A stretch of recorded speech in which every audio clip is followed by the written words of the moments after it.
Alhamdulillah, alhamdulillahil malikid dayyan. Wassalatu wassalamu ala Muhammadin sayyidi waladi adnan wa ala alihi wa sahbihi wa tabi'ihi ala marriz zaman. Wa ashhadu an la ilaha illallah wahdahu la syarika lah, al-munazzahu 'anil jismiyah wal jiha waz zaman wal makan. Wa ashhadu anna sayyidana Muhammadan abduhu wa rasuluh allazi kana khuluqahul Qur'an.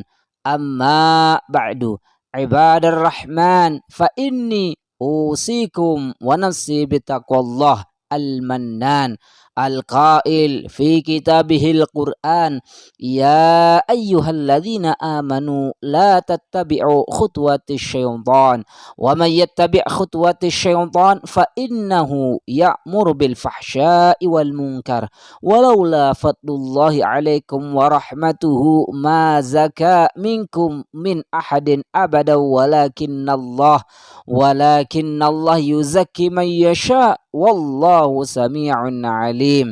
Inna nahnu nuhyil mauta wa naktubu ma qaddamu wa atharahum wa kulla syai'in ahsaynahu fi imamin mubin. Sadaqallahul azim. Ma'asyiral muslimin rahimakumullah.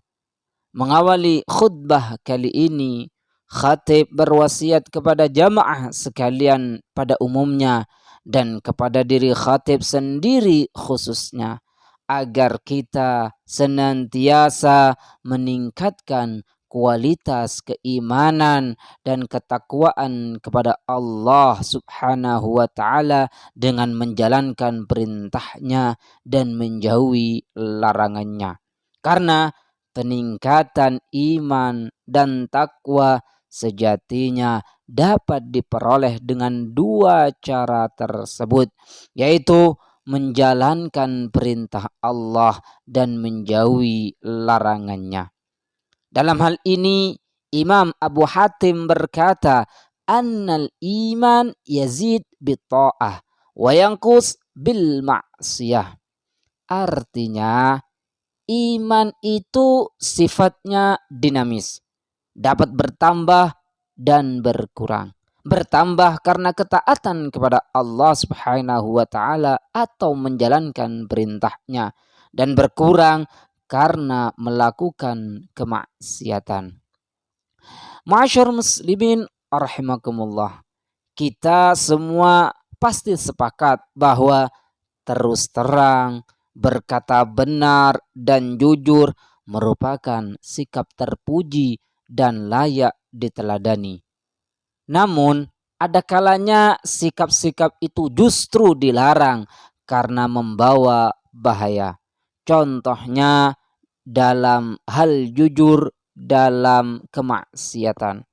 Rasulullah sallallahu alaihi wasallam bersabda di dalam hadisnya, kullu ummati mu'afa illa mujahirin. Artinya, setiap umatku akan mendapat ampunan kecuali muhajirin atau orang-orang yang berterus terang dalam berbuat dosa. Wa inna minal mujaharah ayya'malar rajulu billail amalan thumma yusbihu wa qad satarallahu alaihi fayaqulu ya fulan amiltul barihah kadza wa kadza. Artinya, sungguh termasuk terang-terangan berbuat dosa adalah seseorang berbuat dosa pada malam hari, kemudian pada pagi hari dia menceritakannya padahal Allah telah menutupinya. Lalu ia berkata, hai fulan, tadi malam aku telah berbuat dosa begini dan begitu. Waqad bata yasturuhu rabbuh wa yusbihu yakshifu sitrallahu anhu, muttafaqun alaih. Artinya, sebenarnya di malam hari Tuhannya telah menutupi perbuatan dosanya itu. Tetapi di pagi harinya dia menyikapnya perbuatannya sendiri yang telah ditutupi oleh Allah subhanahu wa ta'ala. Muttafaqun alaih. Masyarul muslimin rahimakumullah. Sekilas hadis di atas terasa aneh. Mengapa ketika berbuat dosa dan tidak jujur justru diampuni Allah subhanahu wa ta'ala, sedangkan orang yang jujur tidak mendapat ampunan? Ketidakjujuran dalam kemaksiatan bukan berarti berbohong. Karena ketidakjujuran dalam hadis di atas adalah ketidakjujuran dalam arti tidak menceritakan kesalahan dan dosa. Setidaknya ada satu alasan penting tentang hal itu. Orang yang berbuat dosa, kemudian jujur dan menceritakan kepada orang lain akan membuka kemungkinan dilakukannya dosa serupa dalam lingkup yang lebih luas. Ketika suatu kemungkaran diumbar begitu saja dan dianggap biasa, maka akan melahirkan gerakan masif untuk melakukan kemungkaran itu, seperti korupsi, riba, menggunjing, dan kemaksiatan lainnya yang mungkin terasa biasa di sekitar kita. Misalnya, seorang guru yang jujur berkata, "Saya dulu pernah melakukan berbagai maksiat, mabuk-mabukan, mencuri, dan berzina. Kemudian saya bertaubat dan memperbaiki diri hingga akhirnya menjadi guru seperti sekarang." Bayangkan jika perkataannya didengar oleh murid, tentu bisa menimbulkan kemungkinan munculnya pemikiran bahwa mabuk-mabukan dan kemaksiatan lainnya adalah hal biasa di benak muridnya. Karena gurunya pernah melakukannya. Pun ketika anaknya jatuh melakukan dosa, mereka memiliki alasan, "Tidak apa-apa berbuat dosa seperti itu. Dulu guruku juga melakukannya." Dia sendiri pernah bilang begitu. Padahal mungkin tindakan guru menceritakan dosanya karena landasan kejujuran. Tetapi apa artinya kejujuran jika pada akhirnya justru mencetak pelaku-pelaku baru dalam kemaksiatan?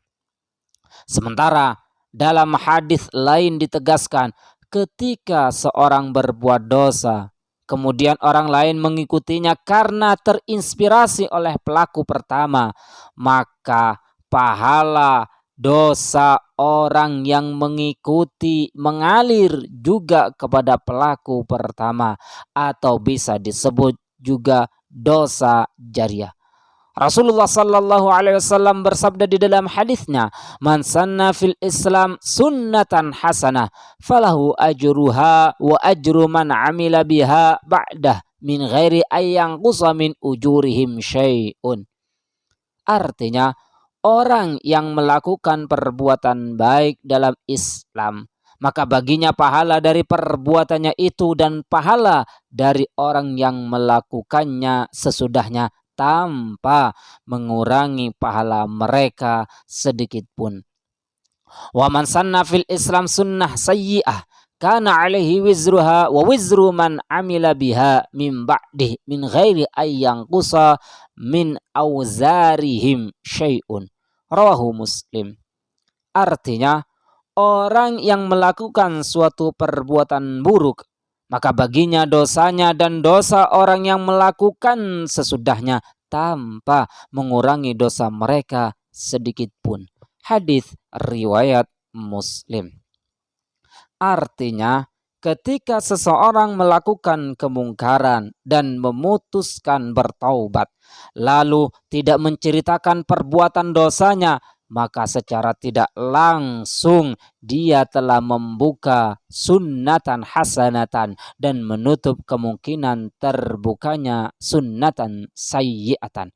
Karenanya, jika di antara kita sudah terlanjur melakukan kemaksiatan dan kemungkaran, lebih baik segera menyesali diri, memohon ampunan dan bertaubat daripada menceritakan kepada orang lain yang tidak ada kaitannya dengan perilaku kita. wa anistaghfiru rabbakum thumma tubu ilaihi yumatti'kum mata'an hasanan ila ajalin musamma wa yu'ti kulla dhi fadlin fadlah wa in tawallaw fa inni akhafu alaikum adzaba yaumin kabir. Artinya, hendaklah kalian memohon ampunan kepada Tuhan kalian, lalu bertaubat kepadanya. Niscaya Dia akan memberi kenikmatan yang baik kepadamu sampai waktu yang telah ditentukan. Dia akan memberikan karunia-Nya kepada setiap orang yang berbuat baik. Dan jika kalian berpaling, maka sungguh aku khawatir kalian akan ditimpa azab pada hari yang besar atau kiamat. Surat Hud ayat 3. Masyarul muslimin rahimakumullah. Demikianlah perilaku yang harus dikedepankan oleh setiap muslim saat pernah berbuat salah dan kekhilafan. Semoga dengan demikian kita lebih berhati-hati dalam menjalani sisa usia ini, tentunya lewat menjalankan perintah agama dan menjauhi yang dilarang. Bila ternyata karena berbagai hal akhirnya melakukan keburukan, maka hendaknya hal tersebut disimpan dengan rapat. Jangan pernah menceritakan, apalagi bangga dengan kesalahan dan dosa yang kita lakukan kepada kalangan lain. Justru kemudian kita menyesali aneka kesalahan yang telah dilakukan, serta bertaubat dengan harapan Allah Subhanahu wa Ta'ala akan memberikan ampunan. Semoga Allah Subhanahu wa Ta'ala menutup segala kesalahan kita. Amin amin ya rabbal alamin. Barakallahu li wa lakum fil Qur'anil azim wa nafa'ani wa iyyakum bima fihi minal ayati wadh-dhikril hakim. Aqulu qawli hadza wa astaghfirullahu li wa lakum wa li sairil muslimin min kulli dhanbin fastaghfiruh innahu huwal ghafurur rahim. Alhamdulillah. Alhamdulillahilladzi manna 'alaina bid-dinil qawim wa hadana ila siratil mustaqim wa asyhadu an la ilaha illallah wahdahu la syarika lah wa asyhadu anna sayyidana Muhammadan abduhu wa rasuluh an-nabiyyul karim ar-raufur rahim. Allahumma salli wa sallim ala sayyidina Muhammad wa ala alihi wa ashabihi haqqa qadrihi wa miqdarihil azim. Amma ba'du. Faya ayyuhal muslimun ittaqullah haqqa tuqatih wa la tamutunna illa wa antum muslimun. Ibadallah, i'lamu أنه لا أنفع للإنسان في هذا الزمان من 3 خصال: الصدقة السر والإجهار والاستغفار آناء الليل وأطراف النهار وكثرة الصلاة على النبي المختار. فالصلاة عليه صلى الله عليه وسلم من أعظم القربات وأفضل الطاعات ومن أقرب الطرق الموصلة إلى رب البريات. فقد أمركم الله سبحانه وتعالى بأمر بدأ فيه بنفسه وثنى بملائكته المسبحة بقدسه وثلث بكم يا أيها المؤمنون من برية جنه وإنسه. فقال مخبرا وآمرا عليما: إن الله وملائكته يصلون على النبي يا أيها الذين آمنوا صلوا عليه وسلموا تسليما. اللهم صل وسلم على إمام الموحدين وعلم المهتدين وقائد الغر المحجلين سيدنا ومولانا حبيب الله ورسوله وأمينه على وحيه وتنزيله أبي القاسم سيدنا محمد بن عبد الله بن عبد المطلب بن هاشم وعلى آله وأصحابه الناصرين لشريعته والمهتدين بهديه المتبعين لسنته وعلى التابعين لهم بإحسان إلى يوم الدين. ورضي الله تبارك وتعالى عن الخلفاء الراشدين أئمة المهتدين ساداتنا ذوي القدر الجلي Abi Bakrin wa Umar wa Uthman wa Ali wa an ashabi Rasulillahi ajma'in wa azwajihi tahirin ummahatil mu'minin wa ahli baitihi tayyibin tahirin. Allahumma ghafir lil mu'minin wal mu'minat wal muslimin wal muslimat al ahya'i minhum wal amwat innaka qaribun mujibud da'wat. Allahumma ij'alna bidzikirika muntafi'in wa likitabika wa sunnati rasulika muttabi'in wa ala ta'atika mujtami'in wa tawaffana muslimin wa alhiqna bis salihin. Allahumma aslih wulatana wa umara'ana wa kulla man wallaitahu syai'an min umurina wa umuril muslimin. Allahumma sur awratina wa amin rawatina wa ghazzir amtarana wa arkhis as'arana washfi maradana wa afi mubtalana warham mautana wa asli ahyana ya arhamar rahimin. Rabbana atina fid dunya hasanah wa fil akhirati hasanah wa qina adzaban nar. Ibadallah, innallaha ya'muru bil adli wal ihsan wa ita'i dzil qurba wa yanha 'anil fahsya'i wal munkari wal baghi ya'idzukum la'allakum tadhakkarun. Wadhkurullahal 'azim yadhkurkum washkuru lahu 'ala ni'amihi yazidkum wastaghfiruh yaghfir lakum wa la dzikrullahi akbar. Aqimissalah.